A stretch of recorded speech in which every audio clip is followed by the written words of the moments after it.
Pangulo pa rin. Dahil kamo. Idolo nyo. Dahil kamo, kisyo, kung hindi dahil kay Pangulo, ano na lang ang nangyari ng bansa.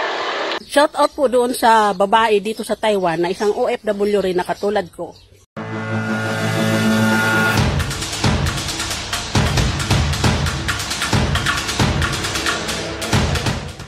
Magandang umaga po sa ating lahat. Sa inyo dyan sa Pilipinas at sa ibang bansa na kung saan may mga Pilipinong mga OFW. Pasensya na po ninyo kung ako ay mag-iingay ngayon. Shout out po doon sa babae dito sa Taiwan na isang OFW rin na katulad ko.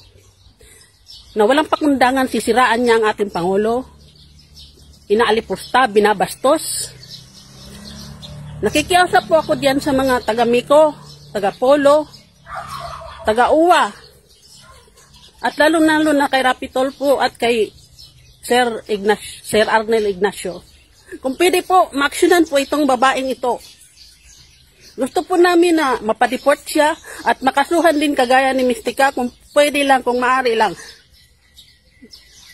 Nasasaktan mo kami. Dahil pati kami mga OFW ay inalipusta, sinasabihan kami na bastos, bobo, inotel. Bakit? Lahat tayo ay may pinagdadaanan sa ngayon dahil sa COVID-19. Kung maaari lang, huwag na nating dagdagan kung ano man ang mga dinadala ngayon sa Pilipinas, lalo na kay Presidente. Ginagawa naman niya ang lahat eh. Ikaw, Lin, Silawan. Tandaan mo, may karma rin sa'yo. Bakit ang iniisip mo lagi ay ang kagutuman ng mga Pilipino doon sa Pilipinas? Bakit? Hindi mo ba naiisip na kapag walang lockdown, maaring magkanda hawa-hawa lahat ng mga tao doon at magkanda matay at bigla na lang bumulagta dyan sa kalsada? Hindi mo ginagamit ang utak mo eh. Ano bang pinagyayabang mo? Ano bang pinagsasabi mo? Instant President? Oo, talaga. Talagang ipagtatanggol namin si Presidente. Dahil alam namin na sa kanya nararamdaman namin yung simpatya niya sa atin mga Pilipino. Pero bakit ikaw? Sinisiraan mo siya at inalipusta, binabastos at gusto mo pang sampalin? How dare you, Lin Silawan? Ito tandaan mo. Kung ang presidente dito sa Taiwan hinahangaan ni Presidente Duterte, pero ikaw, ang ginagawa mo, binabastos mo siya. Sino ka ba? Sino ka ba, Lin Silawan? Kung anti-Duterte ka, ilagay mo sa lugar. Wag ngayon itong panahon na to. Masyado ng maraming pinagdadaanan ang Pilipinas, pero dumagdag pa kayo. Sana makulong ka rin. Kayo ni Mystica at ang yung ibang mga naninira dyan kay Presidente. Nakakasama ng loob, imbis na nandito tayo sa ibang bansa para magtrabaho. Hindi. Ang ginagawa mo, sinisiraan mo yung Pangulo. Sarili mismo nating ama ng bayan, sinisiraan mo. Anong klase kang tao? Di mo ba iniisip yung pamilya mo doon sa Pilipinas kung natutuwa sa ginagawa mo? Ngayon, hahamunin kita. Hindi ako nagdi-day off. Minsan magkita tayo. Magsampalan tayo kung anong gusto mo. Ang kapal ng mukha mo, sasabihan mong sasampalin si Duterte? Di baling makulong ka? Ano ka, hello? Ito tandaan mo. Kung ang presidente dito sa Taiwan, hinahangaan si Presidente Duterte, ikaw, ano ka?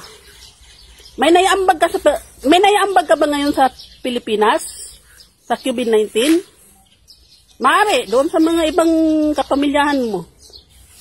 Pero por Diyos, por Santo, huwag ka nang magsalita ng masama tungkol sa presidente natin. Kasi ginagawa niya ang lahat.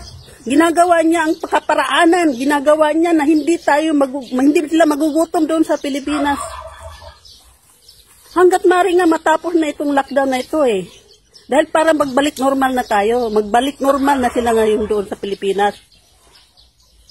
Pero kung patuloy pa rin matigas ang mga ulo dyan sa mga tao sa Pilipinas, hindi talaga tayo matatapos dahil oras na wala ng lockdown at patuloy pa rin ang pagdami ng mga positive ng COVID-19.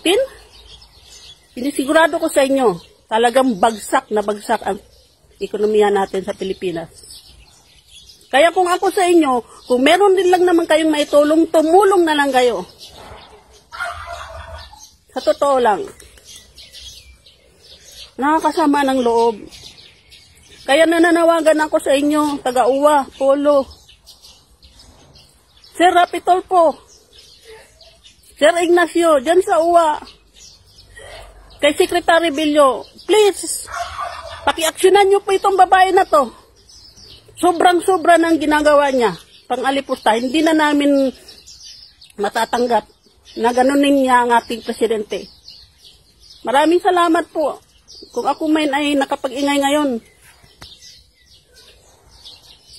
Ginoong Duterte, Sir Pangulo, hindi ka namin iiwan, Sir. Alam ko, alam namin lahat.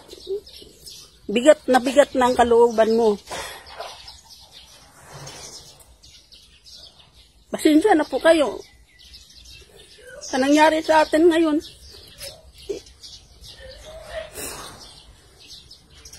Andyan pa yung mga naninira sa inyo, Sir. Pakatatag na lang kayo.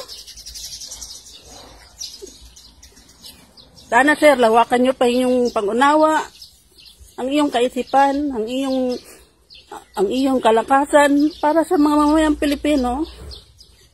Hindi po namin kayo iiwan, Sir. Kaming mga OFW, andito kami lagi kayo. Salamat po. Salamat po sa inyong lahat.